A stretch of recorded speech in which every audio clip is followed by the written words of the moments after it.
세 번째, 새하늘과 새 땅, 세 번째 이야기를 좀 여러분하고 오늘 나누도록 하겠습니다. 우리가 이제 서론에 대한 얘기했고요. 서론, 내세적 소망의 문제. 그래서 이 내세적 소망이 아니라 현세적, 그러니까 이 땅의 문제다라는 얘기를 좀 여러분하고 나눴고요. 그리고 지난주는 이제 창조에서 종말까지 성경을 쭉 좀 살펴봤죠. 좀 쭉 살펴보는 이야기들을 좀 나눴고, 오늘은 2부 내용을 나눠야 되는데 양이 굉장히 많아서 그냥 오늘은 4장만 나누겠습니다. 출애굽 얘기를 좀 여러분하고 나누도록 하겠습니다. 그래서 원래는 4장, 5장, 6장을 다 나눠야 되는데 지난주 제가 그 나눈 시간을 보니까 1시간 10분을 했더라고요. 그래서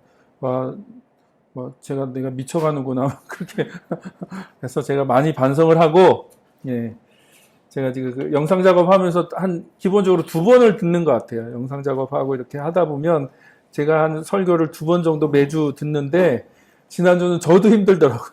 1시간 10분을 하려고 하니까 힘들어서 제가 깊이 반성을 하고 오늘은 그냥 4장만 나누도록 하겠습니다. 그래서 우리가 많이 먹는 게 중요한 게 아니라 이제 정말 잘 소화돼서 그 내용들이 잘 우리 삶 가운데 이렇게 적용되어지는 게 중요한 거니까요. 자, 그러면 오늘은 구원의 패러다임으로서의 출애굽. 그러니까 무슨 말이냐면 신구약의 가장 중요한 사건이 뭐냐면 출애굽이라는 거예요. 출애굽. 구약에서도 가장 중요한 사건이 뭐냐면 출애굽이거든요. 출애굽. 그 다음에 신약에서도 이 구원의 하나의 모델로 제시하는 게 출애굽 사건이에요. 그래서 성경 전체에서 가장 중요한 사건이 뭐냐면 출애굽이거든요. 출애굽. 그러면 이 출애굽이 주는 메시지가 뭐냐라고 하는 걸 좀 살펴볼 건데, 결론적으로 얘기하면 우리가 그동안 출애굽을 구원의 모델로 얘기했지만 그걸 너무 내세적으로나 혹은 이제 우리가 전통적으로 이해한 어떤 그런 영적인 구원으로만 이걸 너무 해석을 했는데, 실제 구약을 보면 출애굽 사건이 과연 그런 내세적이거나 너무 영적인 사건이냐, 그렇지 않다는 거예요.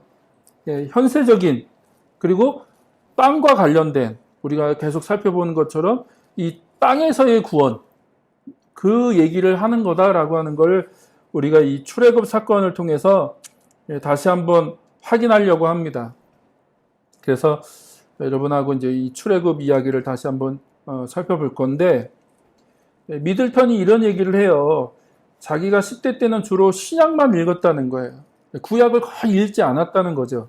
너무 재미도 없고 읽어도 무슨 말인지 이해도 안 되고 해서 자기가 이제 10대 때는 거의 신약만 읽었는데, 이제 학부, 아마 이제 신학대학이겠죠. 이제 학부에 가서 신구약 강좌를 들으면서 한 가지 깨달은 것이 뭐냐면, 내가 구약을 몰랐구나. 내가 구약을 잘 몰랐구나.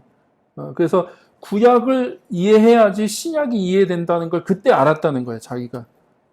그래서 구약이 중요하구나. 구약을 바르게 이해하고 구약에서 말하는 것을 잘 알아야지 그걸 가지고 신약의 세계에 들어가야지 이제 신약이 이해되는데, 우리는 대부분 구약은 잘 모르고 신약만 안다든지 아니면 거꾸로 읽거든요.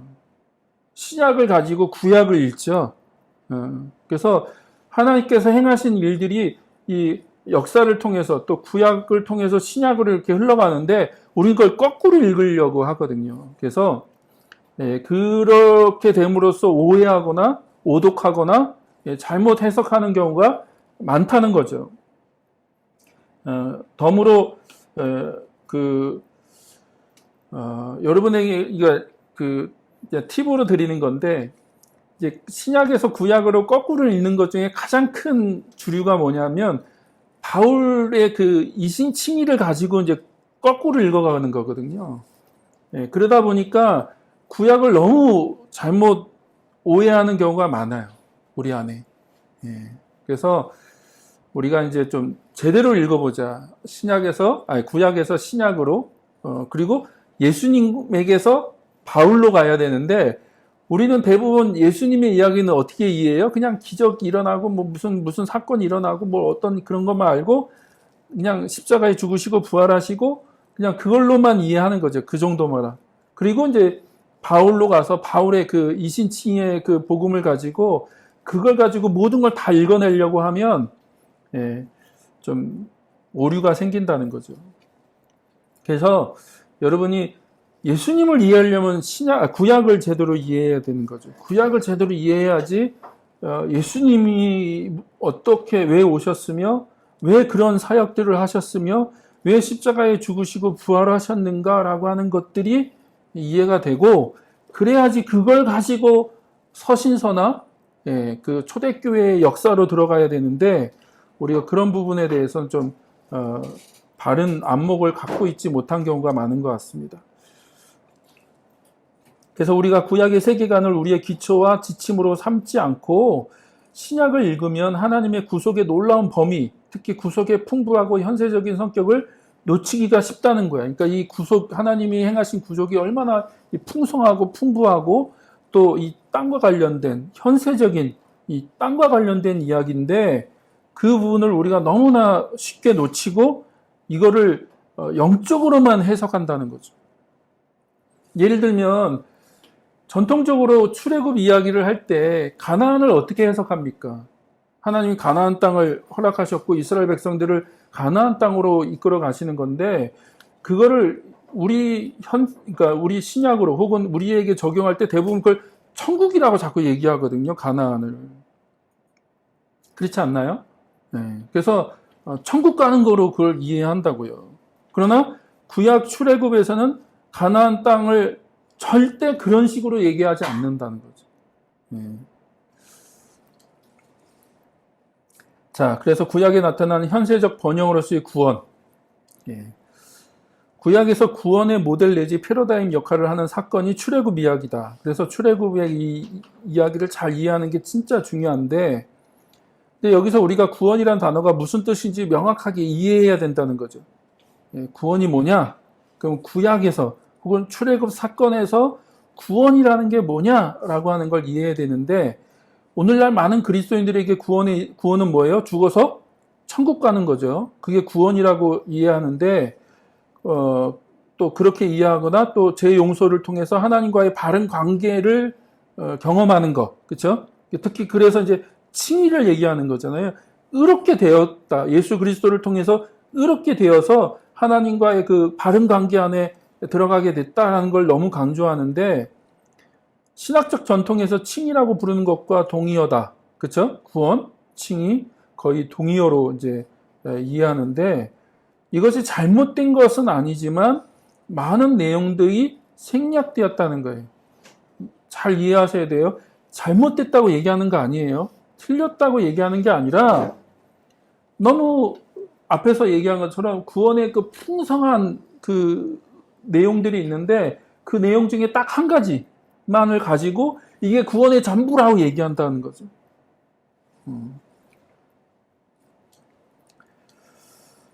자, 칭의 혹은 구원의 확신.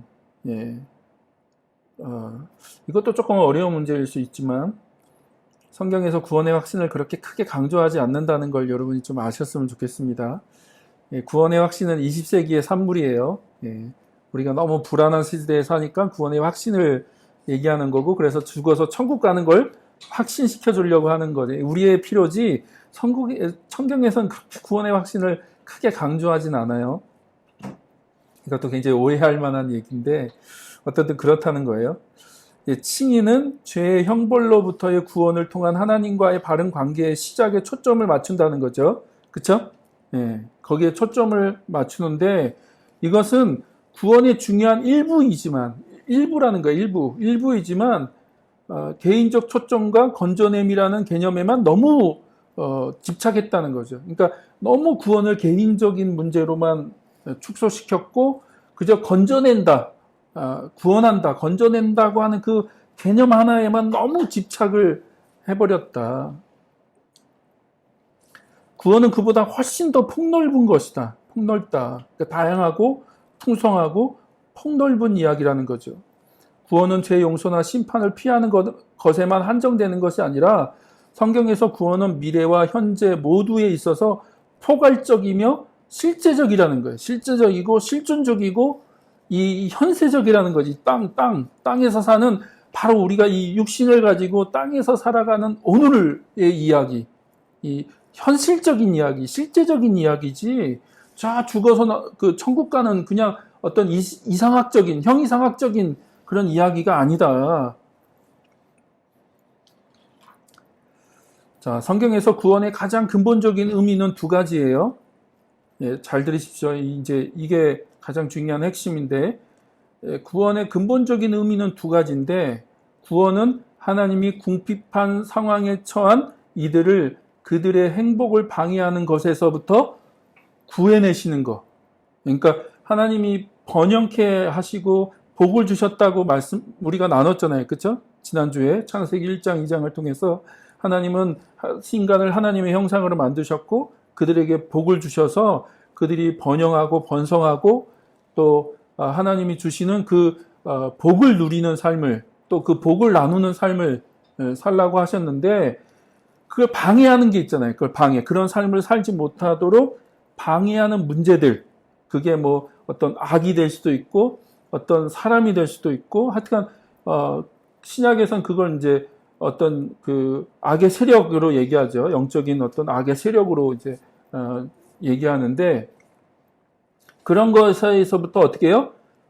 구하는 거, 건져내는 거, 문제, 그 상황, 그 하나님의 번영을 누리지 못하도록 하나님께서 주시는 그 행복, 복을 누리지 못하도록 하는 그 상황에서 건져내시고 구원해내시는 게 중요한 개념이고 거기서 끝나지 않는다는 거죠. 거기서 끝나지 않고 그 결과 그들이 회복되어서 온전해지는 거.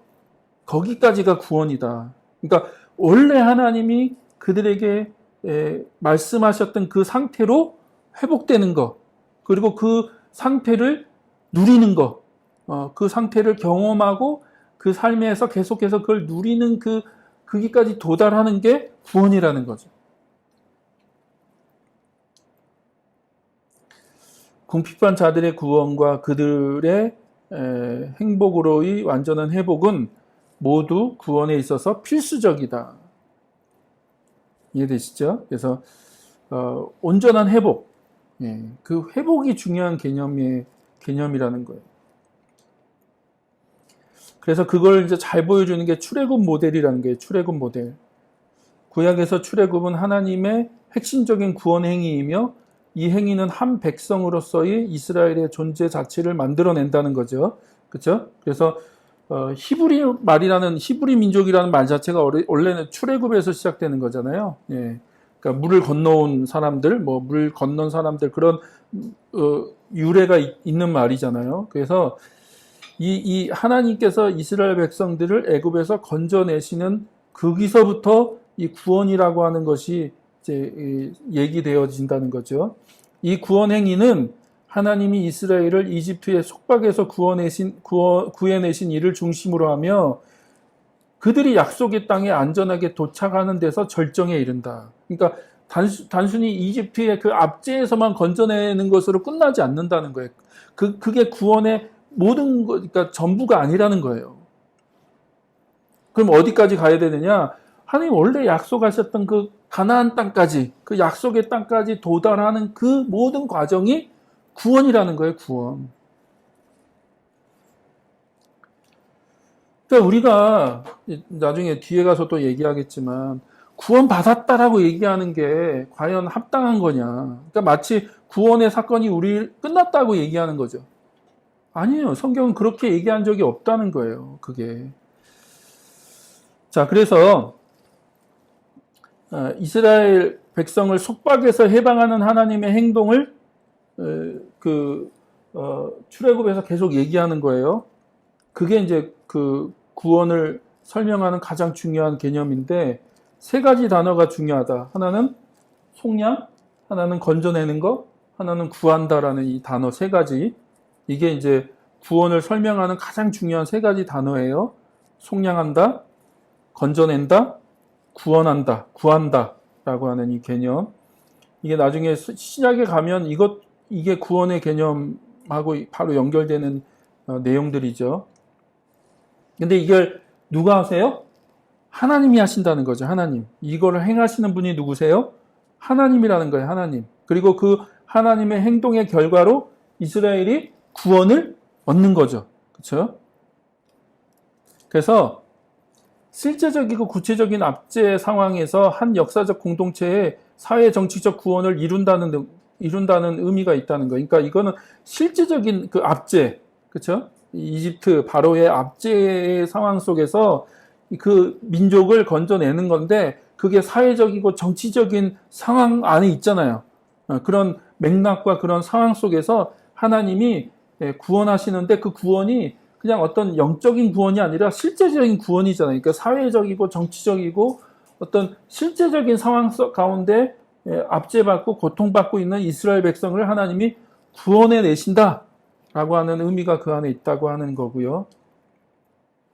그리고 출애굽은 구원에 대한 어떤 영적인 해석에도 반대한다. 그걸 영적으로만 해석하지 않는다. 또 구원을 이 세상의 삶의 굳건히 뿌리박게 한다는 거죠. 그러니까 현실적인 거라는 거예요. 계속 얘기하지만 구원은 현실적인 거다. 현재적인 내가 살아가는 그 삶의 현실, 그 현장에서 경험되어지고 이루어지는 거다라고 하는 걸 얘기하고 있다는 거죠. 그래서 여러분 이 세 가지 단어 속량하다, 건져내다, 구하다, 구원한다 그런 어떤 이 개념이 출애굽에서 계속 반복되는 개념이라는 걸 잘 기억해 두셨으면 좋겠습니다. 자, 그래서 출애굽 이야기를 10가지 패턴으로 살펴볼 수 있다는 겁니다. 10가지 패턴으로.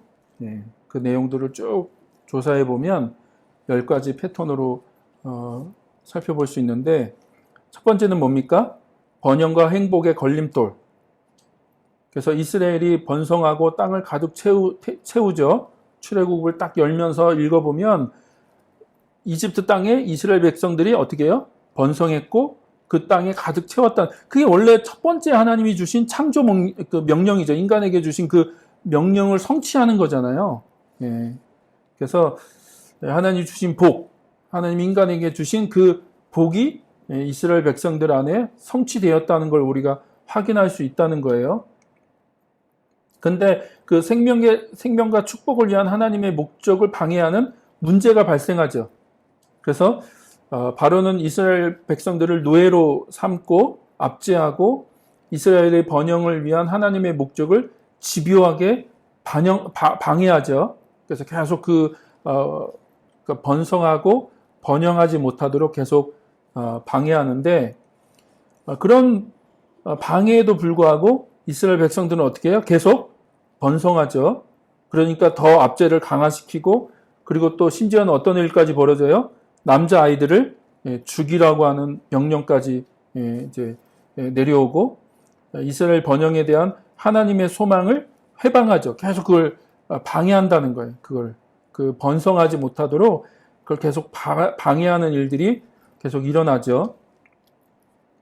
그래서 출애굽 이전에 인간은 죄와 죄의 결과로 인해서 부패했다는 것이 성경의 분명한 이야기고 그것이 하나님의 목적, 하나님의 계획을 계속해서 방해하고 있다. 그게 이제 걸림돌이다라고 얘기하는 거죠.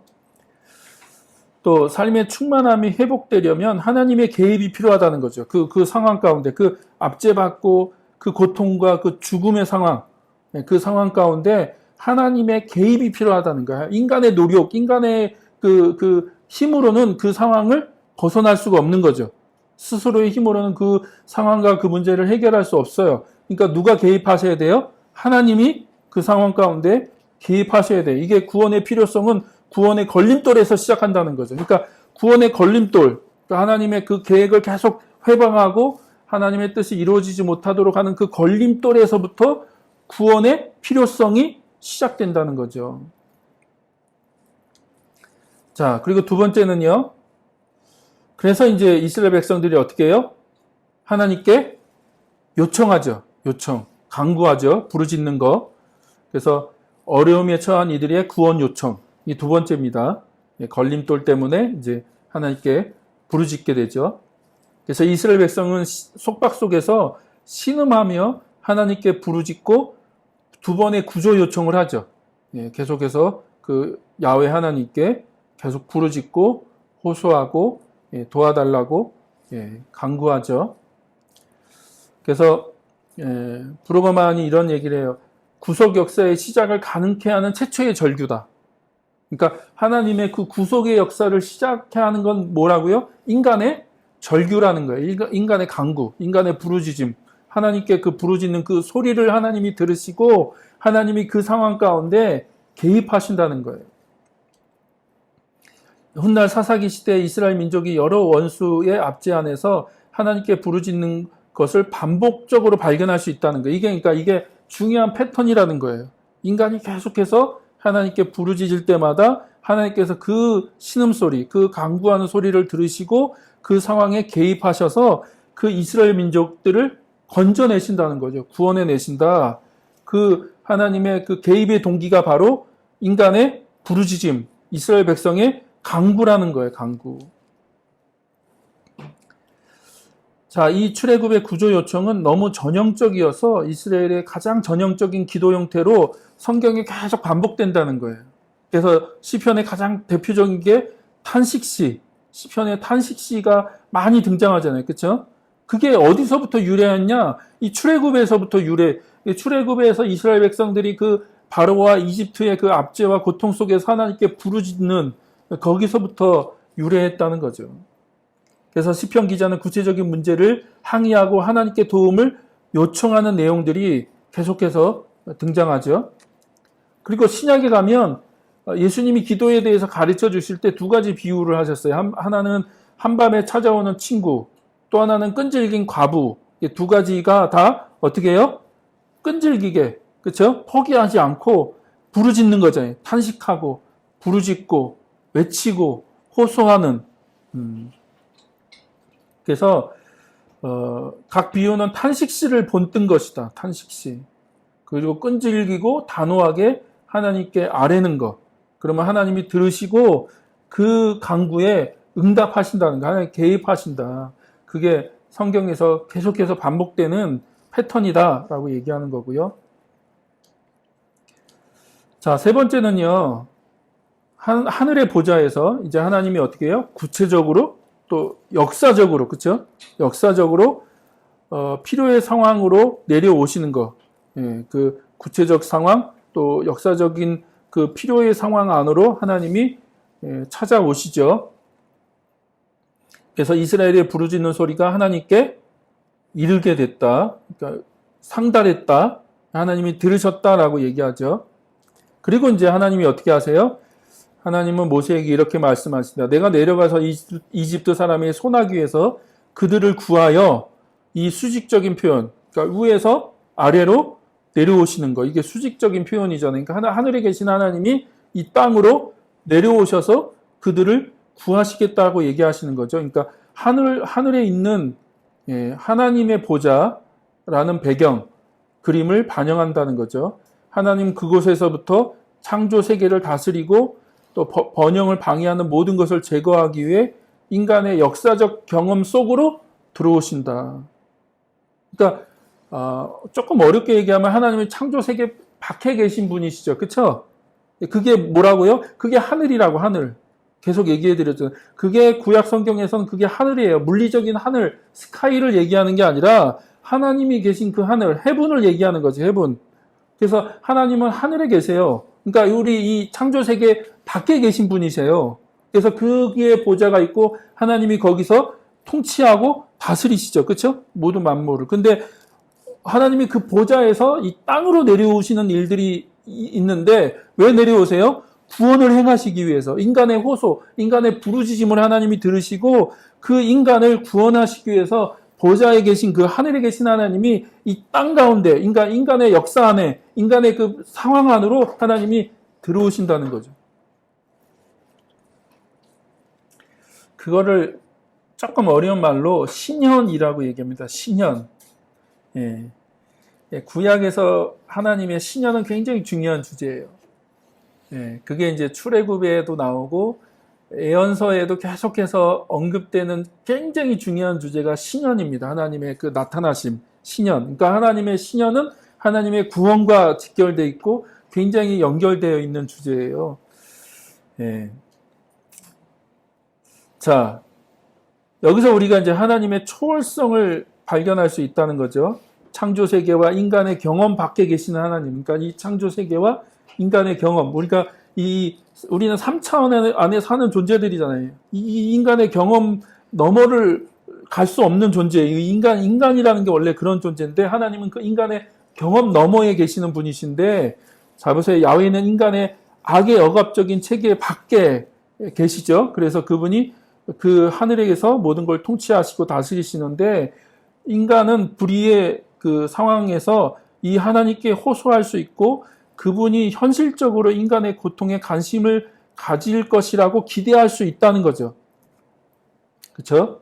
그래서 하나님이 초월적인 분이신데 그 초월하신 하나님이 인간에게 있어 소망이 된다는 거예요. 왜냐하면 우리가 그 하나님께 호소하고 부르짖으면 그 인간의 경험 밖에, 창조 세계의 그 너머에 계신 하나님이 인간의 경험 안으로 들어오시고 이 창조 세계 안으로 오시는 분이시라는 거예요. 그게 인간이 가지는 소망이라는 거죠. 나아가 하나님은 만물의 통치자이자 창조자로서 실제 이 압제의 상황을 변화시킬 능력이 있으시죠. 왜냐하면 그분이 초월하신 하나님이니까 그 모든 걸 초월해 계시고 그 모든 걸 통치하시고 다스리시고 창조하신 분이시기 때문에 그 상황을 바꾸실 수 있는 권세와 능력이 하나님께 있는 거예요. 그래서 하나님이 오신다는 게 중요해요. 하나님의 그 신현, 하나님이 이 땅에 찾아오시는 게 굉장히 중요한 주제예요. 그리고 하나님의 초월성이 바로 그분의 관여의 조건이다. 그분이 이 상황을 바꾸실 수 있고 이 상황 가운데 관여하실 수 있는 그 조건이 하나님의 초월성이죠. 자, 이게 성경에 계속 반복되는 이야기입니다. 하나님이 인간의 필요에 응답하시고 행동하시는 패턴, 사사기에도 그렇고 뭐 구약 전체 이야기, 또 신약으로 넘어가면 예수님의 그 사역 안에서도 그것들을 계속해서 발견할 수 있죠. 그래서 세 가지 패턴, 하나님이 보내신 구원자가 있고 또 그 구원자에게 자기의 필요를 명확하게 어떻게 고백하는 거죠. 이 얘기하는 거. 자기의 문제, 자기의 상황이 어떻고 자기의 필요가 뭔지를 명확하게 얘기하면 어떻게 해요? 그 구원자가 즉각적으로 응답한다라고 하는 이 세 가지 패턴이 계속해서 반복된다는 거죠. 예를 들어서 예수님에게 예를 들면 맹인이죠, 맹인.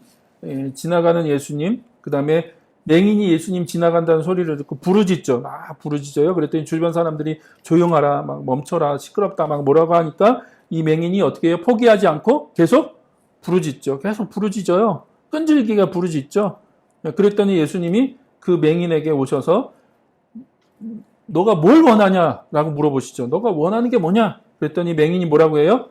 내가 보기를 원한다. 고침받기 원한다라고 얘기하고 그러자 예수님이 그 맹인의 그 시력을 고쳐주시죠. 그러니까 이게 구원의 패턴이라는 거예요. 구원. 성경에서 말하는 구원의 사건. 하나님께서 행하시는 구원의 사건의 그 패턴이라고 하는 거죠. 자, 똑같은 패턴이 국가적인 환란의 시대를 다루고 있는 예언서에도 등장한다는 거예요. 요엘서 2장 32절에 보면 주님의 이름을 불러 구원을 호소하는 사람은 다 구원을 받을 것이다. 그렇죠? 그러니까 하나님을 부르는 사람, 야훼를 부르는 사람은 구원을 받을 것이다 라고 얘기해요. 근데 이게 신약에서 굉장히 중요한 그 구약에 언급되는 중요한 구절이죠. 그래서 베드로가 오순절 설교에서도 이 구절을 언급하죠. 주의 이름을 부르는 자는 구원을 얻을 것이다. 바울에 의해서도 적용되고 예수님과 맹인 사이에 발견되는 구원의 패턴에서도 적용된다는 거예요. 그래서 여호와의 이름, 야훼의 이름을 부르는 자는 구원을 얻는다라고 하는 게 굉장히 중요한 내용이라는 거죠. 이처럼 신구약 모두에서 하나님은 어려움에 처한 때에 도와달라고 부르짖는 이들에게 구원으로 응답하신다. 이해되시죠? 예. 그 다음에 네 번째가 뭡니까? 자꾸 오타가, 저는 여러 번 보는데도 오타가 날까요? 누가 다른 사람이 봐줘야 돼. 예.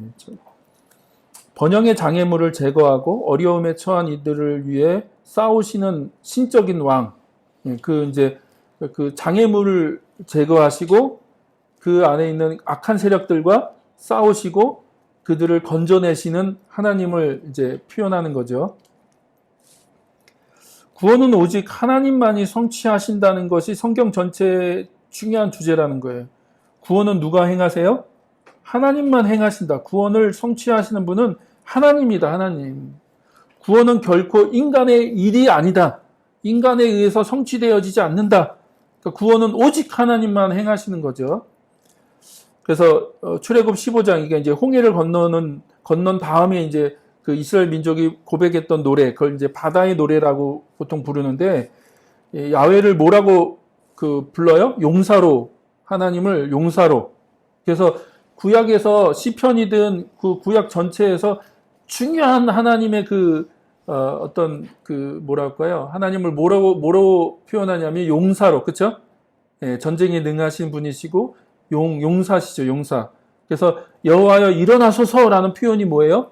이게 전쟁에 나가는 용사를 부르는 얘기거든요.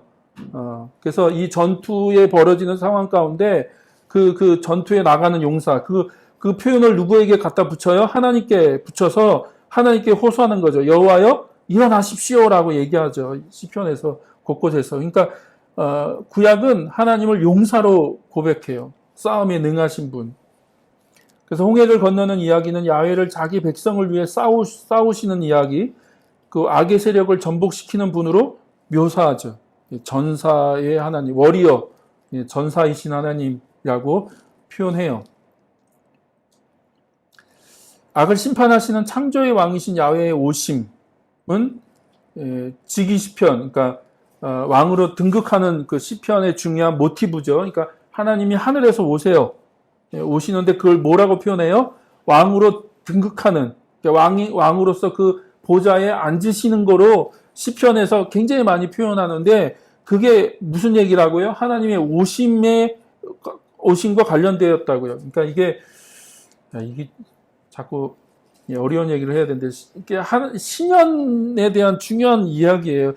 출애굽에서 시내산에서 하나님의 신년, 뭐 곳곳에서 하나님의 신년 얘기가 나오는데 여러분 한번 나중에 보십시오. 예, 그게 다 하나님의 보좌에 앉으신 하나님이 왕으로 등극하시는 거고 하나님이 이제는 통치하시고 다스리시겠다는 거예요. 이 상황, 이 문제 가운데 하나님이 지금 왕으로 보좌에 앉으셔서 이 왕으로 통치하시겠다는 얘기인데 그걸 거꾸로 얘기하면 또 뭐예요? 그 악과 하나님이 싸우시겠다는 거거든요. 이제는. 그래서 열방과 인간 이외의 창조 세계 가운데서 찬양으로 귀결되죠. 그렇죠? 하나님을 높이고 경배하고 찬양하는 것이 마땅한 것이고 그렇게 귀결되어진다. 자, 재판관이자 구주이신 야훼의 오심은 예언서에서도 핵심 주제가 되죠. 그 다음에 여기서도 또 신년 얘기인데, 그러니까 하나님의 오심, 신년이죠. 심판하러 오시는 거고, 또 심판하러 오신다는 건 구원하러 오신다는 거고, 하나님 왕으로 이제 이 땅에 오신다는 거예요. 그런 얘기가 예언서 곳곳에서 얘기되어지죠. 그래서 어떤 그 하나님의 신년에 대한 그 환상들, 야훼의 강림으로 인해서 산들과 지진이 일어나고 산세태로 인해서 막 그 산이 막 붕괴되어지는, 막 땅이 흔들리는 하나님의 오시는 그걸 이제 표현하는 거죠. 그런 얘기를 계속 하고 있다. 이게 이제 신약에 가서도 예수님의 오심으로 연결되어진다는 거예요. 그러니까 이게 다시 한번 얘기하지만 예수님의 성육신은요, 그냥 예수님이 오시는 게 아니에요. 그냥 육신으로 입고 오셨네 하는 그런 얘기를 하는 게 아니라 이미 구약에서 하나님이 계속해서 신현하시는 그 사건, 그러니까 하나님의 그 신현을 이해하면 예수님이 육신을 입고 이 땅에 오신 게 어떤 사건인지를 이해할 수 있는 거예요. 그래서 예수님의 성육신 그리고 십자가와 부활을 통해서 악의 세력과 싸우시기 위해서 하나님의 아들이신 예수님이 어떻게 해요? 인간의 역사 안으로 들어오시는 거죠. 인간의 역사 안으로. 따라서 바울은 그리스도가 하나님을 대적하기 하는 모든 권세를 정복하기 정복하며 그 얻으신 승리를 사망 그 자체의 패배에서 절정에 이른 것으로 묘사한다. 그렇죠? 그래서 그 예수님이 그 악과 싸워서 이기신 분으로, 그리고 그 사망을 패하시고 그 모든 것들을 다 패하신 분으로 얘기하시죠. 그렇게 묘사하고 있다는 거예요, 예수님을.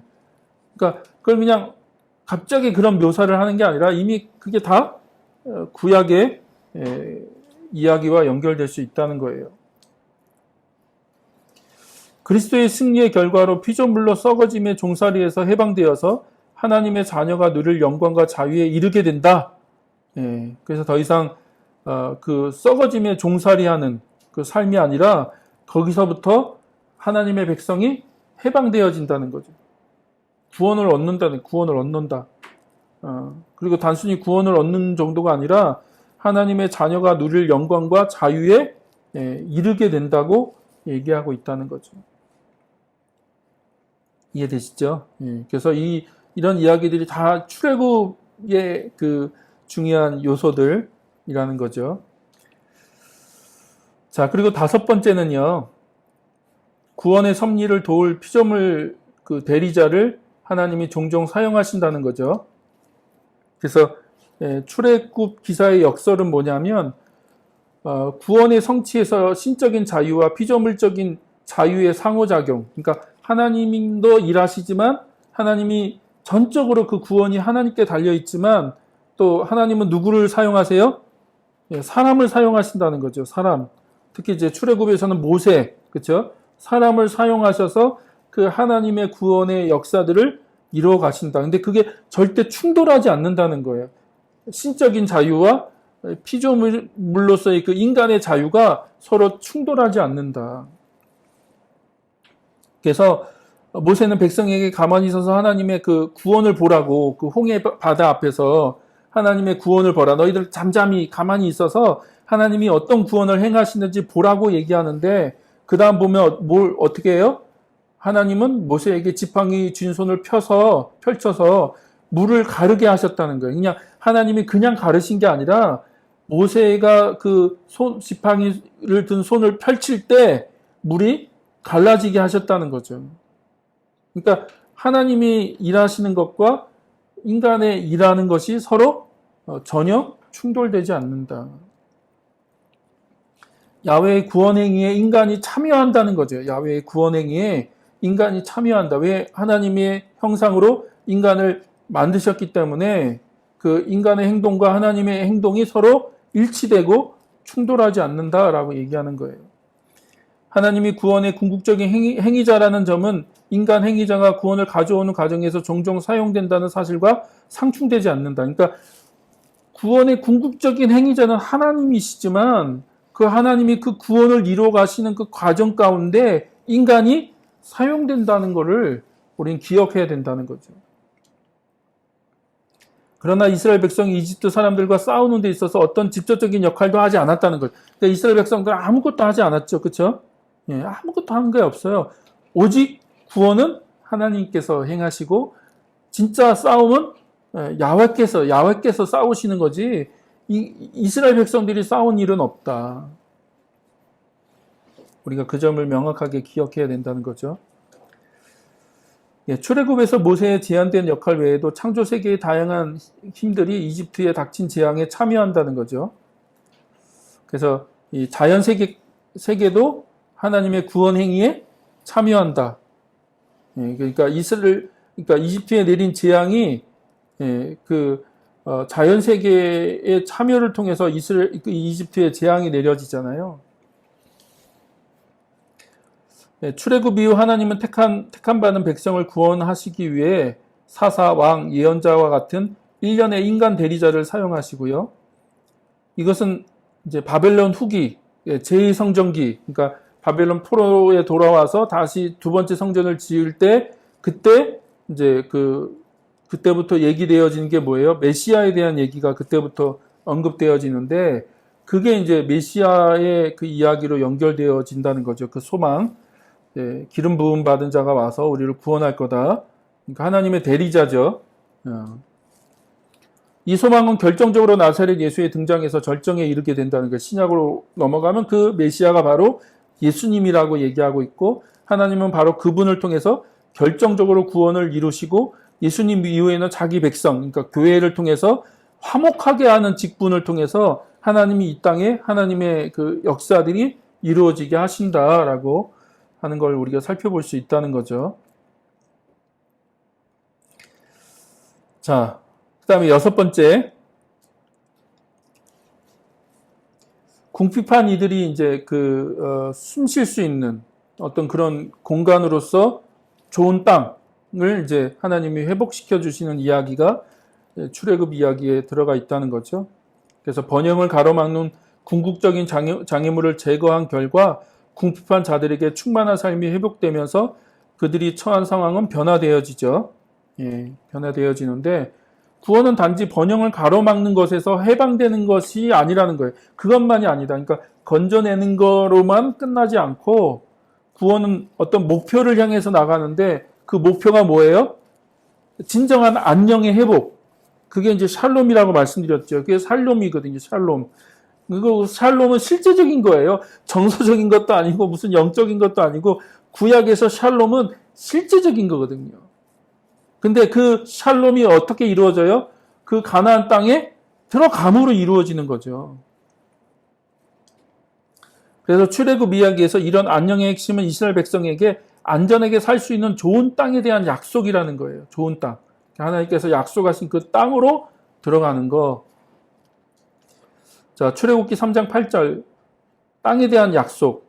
예, 출애굽은 단순히 속박에서의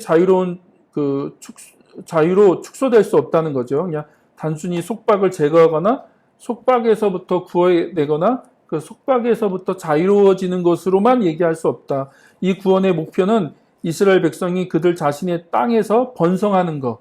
그러니까 하나님께서 약속하신 그 땅으로 들어가서 그 땅에서 번성하는 것까지가 구원이다. 이 번영이 없다면 출애굽은 불완전한 것이라는 거죠. 그렇죠?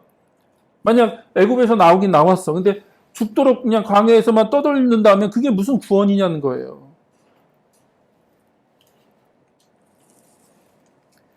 이것은 구약과 신약 전체를 관통하는 두 가지 기둥을 제시한다는 거예요. 이것도 중요한 얘기입니다. 첫 번째 기둥은요, 속박으로의 구원이라는 거예요. 속박에서부터 건져내는 거. 그 첫 번째 기둥이에요. 하나님의 구원을 얘기할 때 구약이든 신약이든 두 가지 기둥이 있는데 첫 번째 기둥은 속박에서부터 구원해내는 것이고 두 번째 기둥은 뭐예요? 땅을 선물로 주신다는 거죠. 땅을 선물로.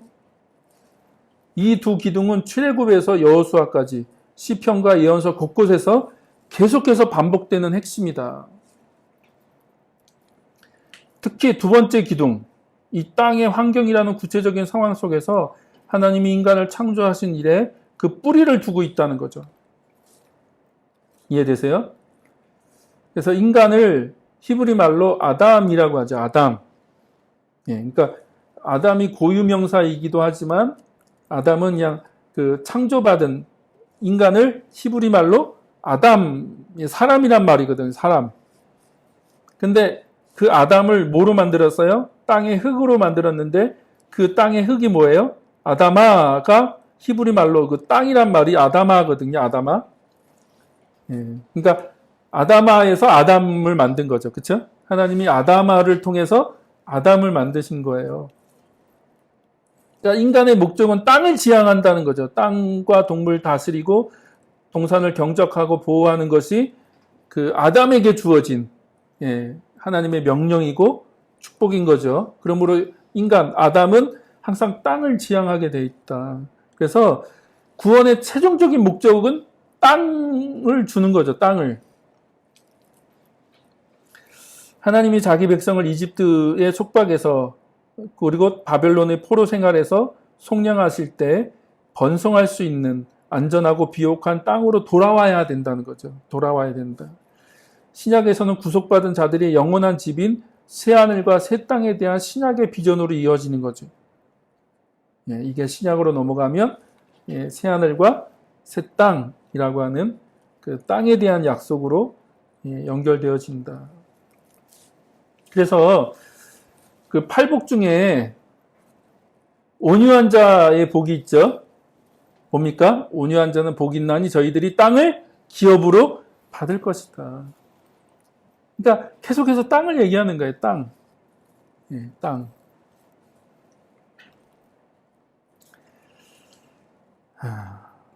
자, 그리고 이제 7번째는 야훼께 순종하는 삶은 완전한 구원에 꼭 필요하다. 예, 순종이 중요하다는 거죠.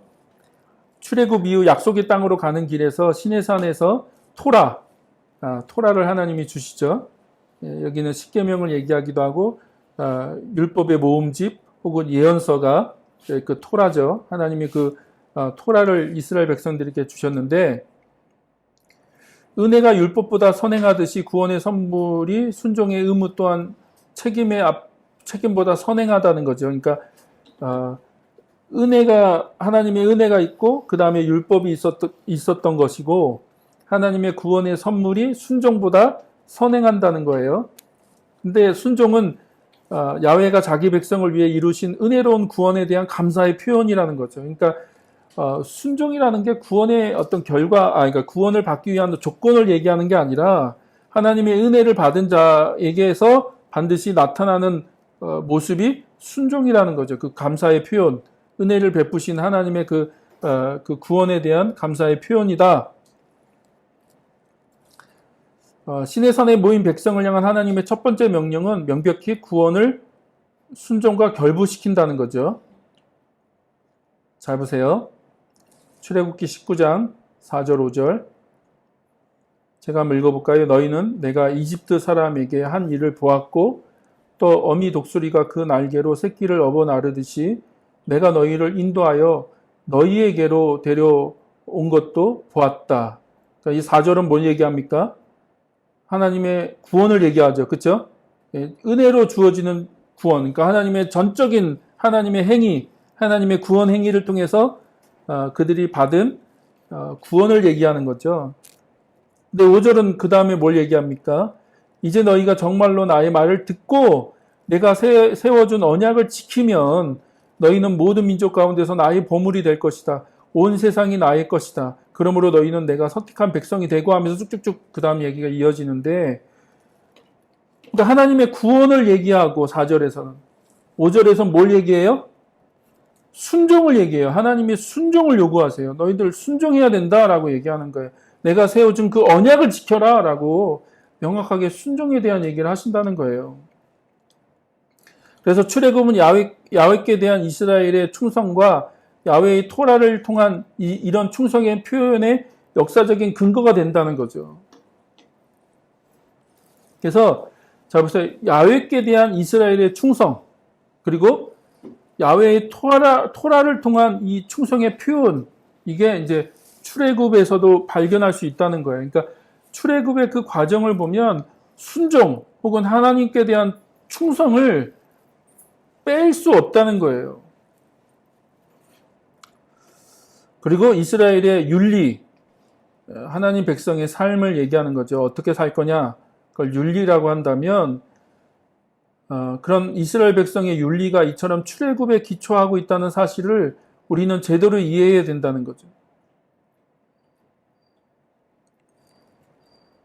그래서 맥킨타이어가 이런 얘기를 했습니다. 나는 내 자신의 어떤 이야기 또는 이야기들의 일부인가라는 선행하는 질문에 답할 수 있는 경우에만 내가 무엇을 해야 하는가라는 질문에 답할 수 있다.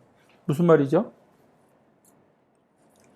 그러니까 내 자신이 어떤 이야기 또는 이야기들의 일부인가라고 하는 그 질문에 답을 할 수 있다면 내가 무엇을 해야 되는가라는 질문에 답을 할 수 있다는 거예요.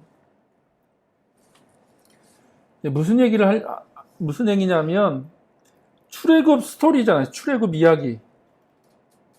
그러니까 성경은 전체 다 이야기죠. 그렇죠? 이야기예요. 이야기.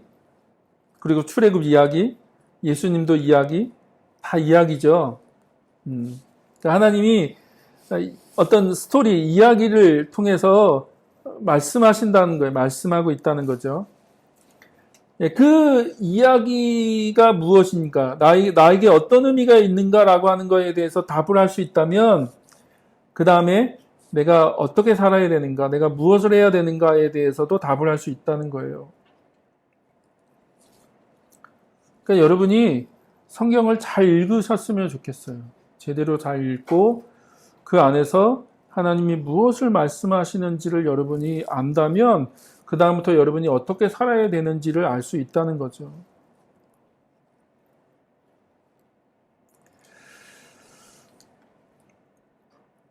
더 나아가 순종은 구원에 대한 반응만이 아니라는 거예요. 근본적인 의미에서 순종은 출애굽에서 시작된 구원을 완성한다는 거죠.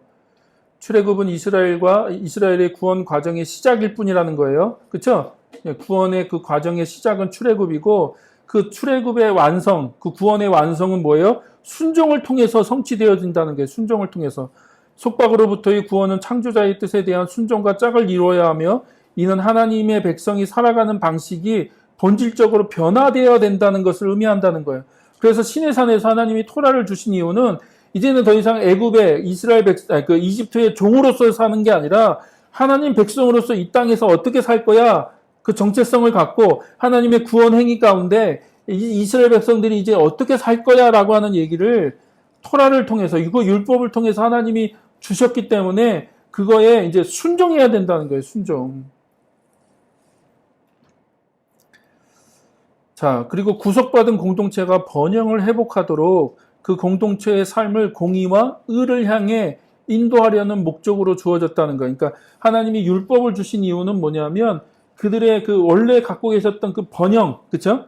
그 복을 회복하기 위해서 하나님이 그 율법을 주셨고 그들이 그 율법에 순종했을 때 그 하나님의 그 번영과 복을 경험할 수 있다는 거죠. 그 공동체가.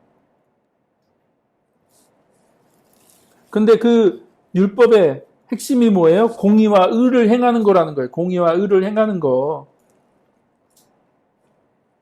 지난번에 한번 얘기했잖아요. 공의와 정의. 그래서 이스라엘 백성들이 자기 속박을 기억하고 거룩하고 은혜로우신 구원자이신 하나님을 본받아 행동함으로 연약한 자들을 향해 의를 실천하는 것이죠. 그렇죠?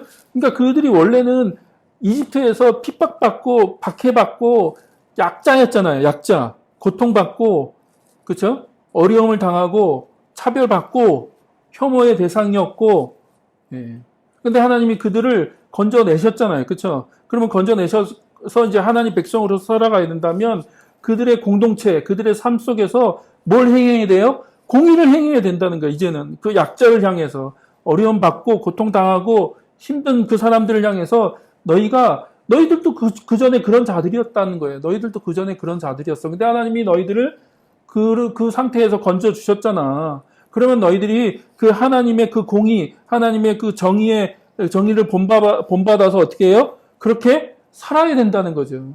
그게 율법이에요. 그게 율법. 다른 걸 얘기하는 게 아니죠.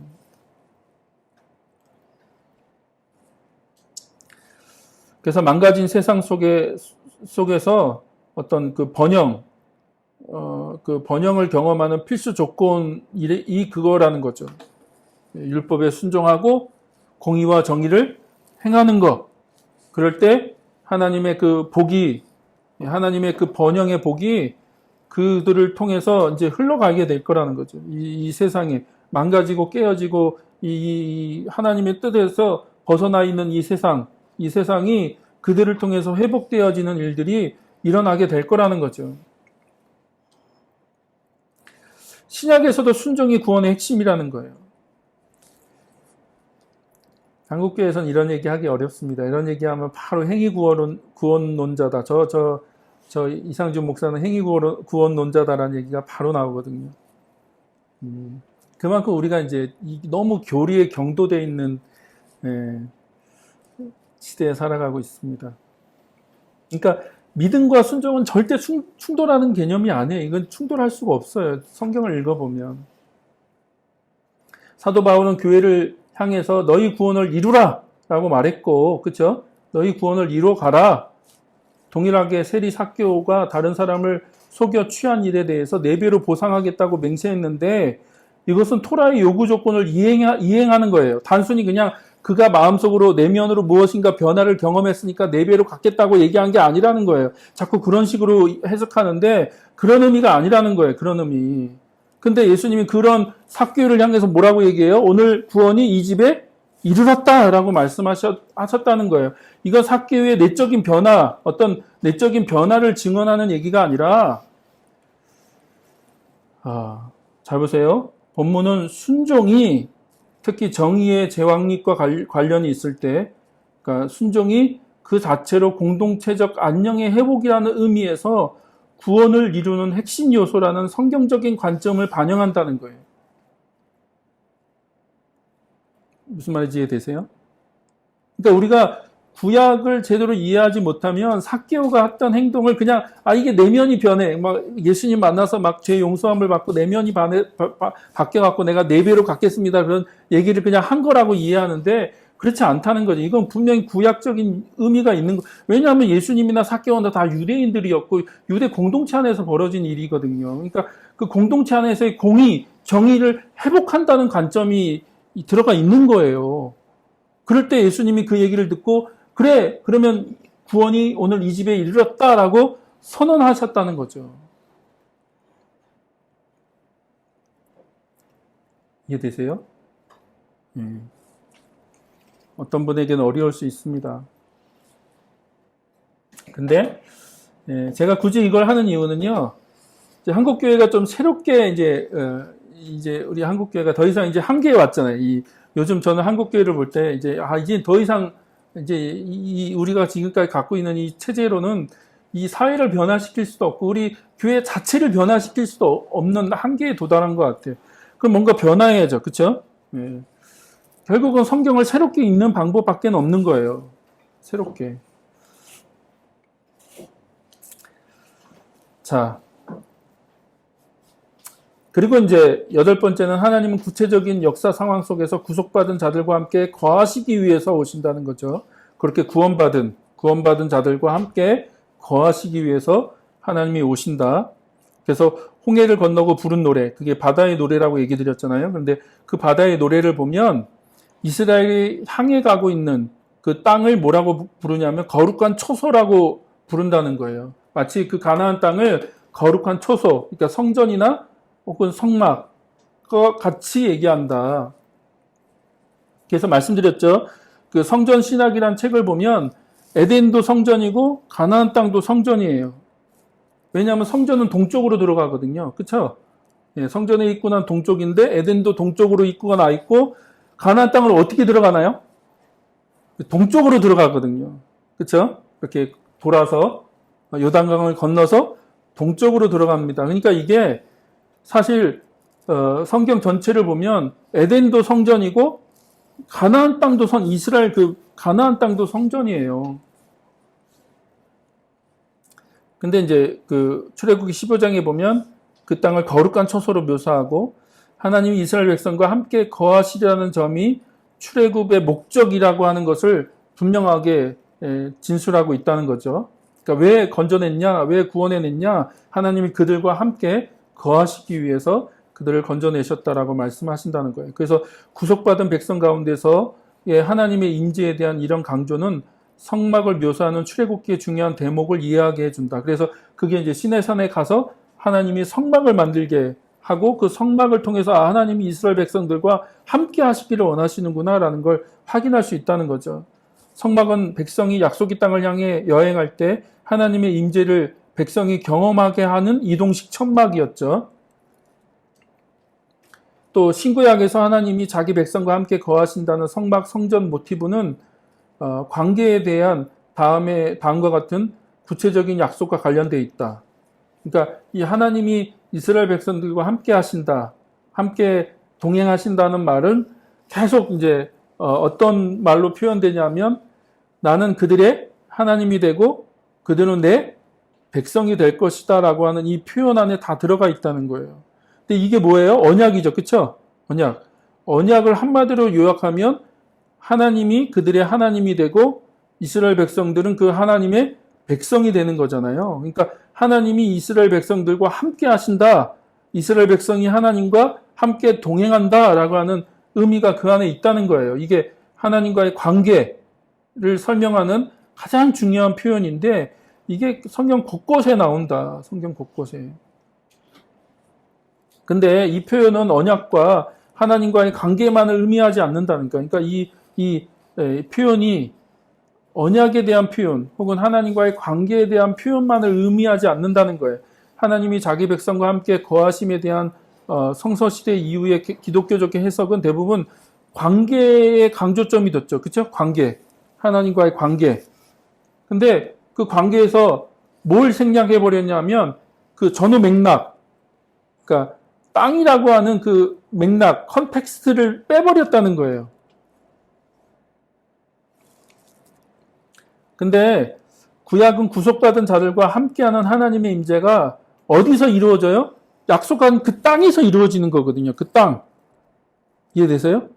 그러니까 원래는 관계가 있고 땅이라고 하는 그 환경, 상황이 있어야 되는데 전통적으로 기독교는 뭐만 강조했어요? 관계만 강조했다. 관계. 근데 구약을 보거나 신약을 보면 뭐가 있어요? 땅이 있었다고요. 그 관계를 경험하는, 그 관계를 누리고 그 관계를 경험하는 구체적인 상황이야, 상황. 그래서 에덴에서는, 그러니까 처음 창세기 1, 2장에서는 에덴 동산이고, 그쵸? 아브라함에게는 약속의 땅이고, 광야 여정에서는 성막을 통해서 그 광야 여정이라고 하는 그 상황, 땅에서 성막을 주셨고, 또 그들에게 약속하신 가나안 땅에 들어가서는 성전이 되는 거죠. 포로 귀환 이후에도 안전하고 유택한 땅, 그 계시록으로 넘어가면 예루살렘이 하늘에서부터 땅으로 내려오고 그 중심에 하나님의 보좌가 있고 그 창조 세계가 회복되는, 그래서 그걸 새하늘과 새 땅이라고 얘기하는 이 땅에 대한 얘기를 계속하고 있다.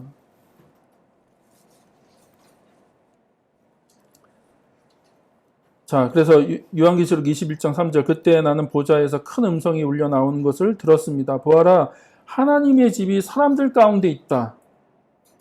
하나님이 그들과 함께 계실 것이요, 그들은 하나님의 백성이 될 것이다. 그러니까 이게 언약에서 얘기하는 이 표현이 계속 얘기하는, 나는 그들이 하나님이 되고 그들은 내 백성이 될 것이다 라고 하는 이 표현이 단순히 그냥 언약을 체결하는 그 어떤 그냥 광기적인 표현이 아니라는 거예요. 실제적인 표현인데 그 실제적인 표현이 땅에서 실현된다고 하는 거예요. 하늘에서 실현되는 게 아니라 하나님이 땅으로 오실 거고 이 땅에서 그 백성들과 함께 계신다는 것을 계속해서 얘기하고 있다.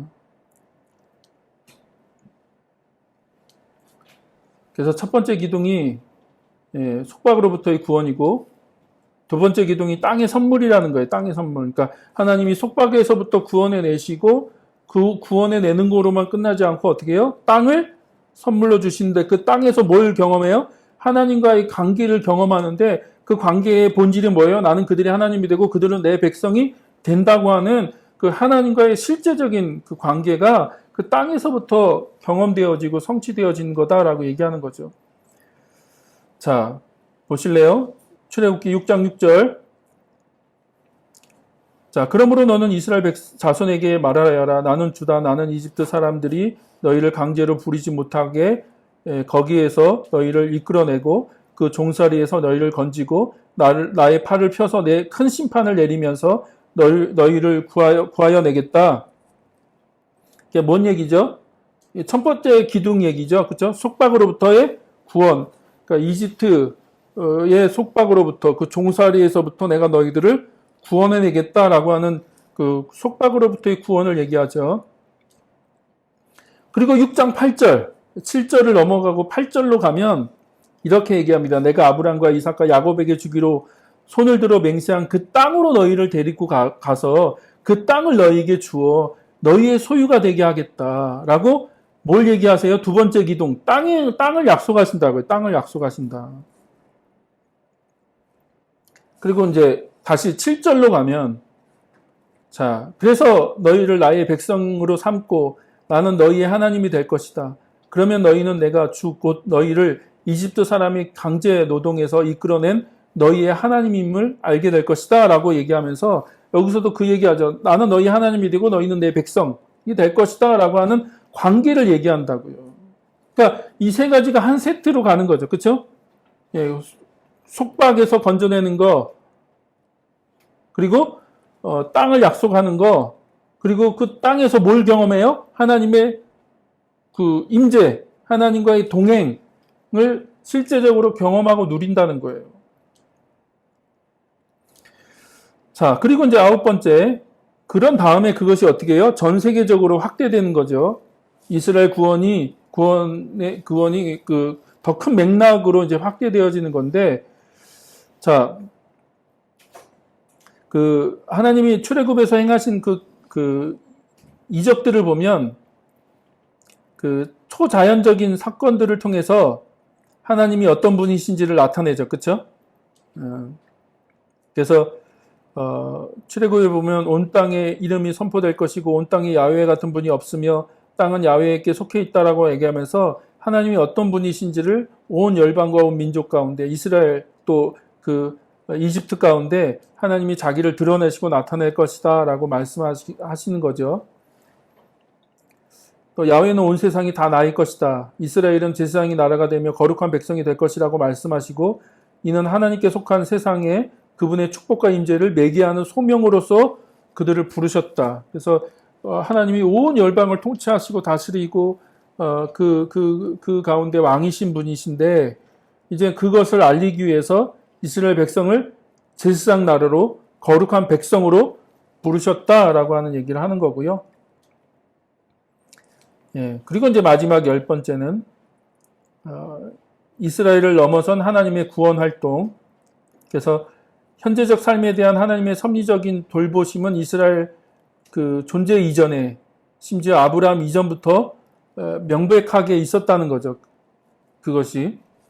그래서 창세기의 원 역사를 보면 최초의 인간에게 생육하고 번성하라고 하나님이 그들에게 말씀하셨고 그거에 대한 응답으로 그들이 생명을 낳고 그들의 자녀도 자식을 낳았고 인간의 첫 범죄를 저질러서 생명나무로 가는 길이 막혔음에도 불구하고 창세기의 족보는 인간 가족의 급증을 증언하고 있고 창세기 5장의 족보는 하나님의 형상의 전달이 세대에서 세대로 전해지는 축복의 일부임을 구체적으로 묘사하고 있고 하나님의 형상은 홍수 이전에도 지속되고 있다. 그러니까 타락했다고 해서 하나님의 형상을 잃어버리지 않았다. 지난주에 한번 말씀드렸죠. 그리고 가인과 아벨, 비록 동상 밖으로 쫓겨났음에도 불구하고 땅을 정복하고 동물들을 다스리라고 하는 명령을 수행하고 있고요.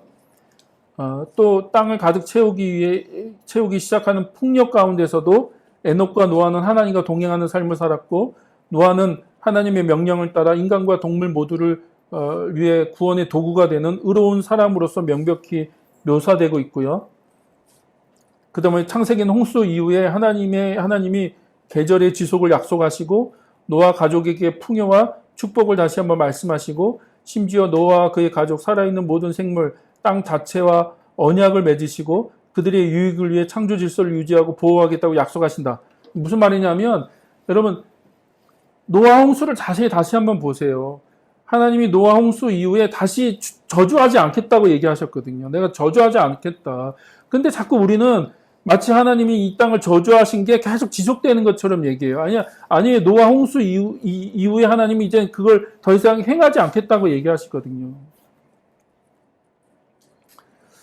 그리고 이제 그런 어떤 현세적인 번영이 창세기 그 이후에 쭉 기록되어 있다는 거예요. 그래서 인류는 언어, 문화, 인종, 지리의 차원에서 번성하고 다양해지죠. 근데 흩어짐을 거부하기 위해서 바벨탑 사건이 벌어지는데 하나님이 그걸 금하시기 위해서 그들의 언어를 이제 다양하게 하시고 흩어버리세요. 근데 저도 좀 고민이 아직까지는 되는데 미들턴은 그걸 저주로 보지 않습니다. 바벨탑 사건을 저주로 보지 않아요. 근데 그게 맞는 것 같아요, 저는. 그러니까 우리가 너무 이 창세기 3장 이후의 사건을 너무 어둡게 읽는데 그럴 필요는 없어요. 그러니까 오히려 뭐 가인의 후손, 셋의 후손 하면서 막 이렇게 그걸 너무 다르게 해석하는데 그럴 필요 없다고 저는 생각해요. 하나님이 인간에게 주신 그 명령과 그 약속이 어떻게 성취되어지는가를 더 명백하게 창세기에서 언급하고 있거든요.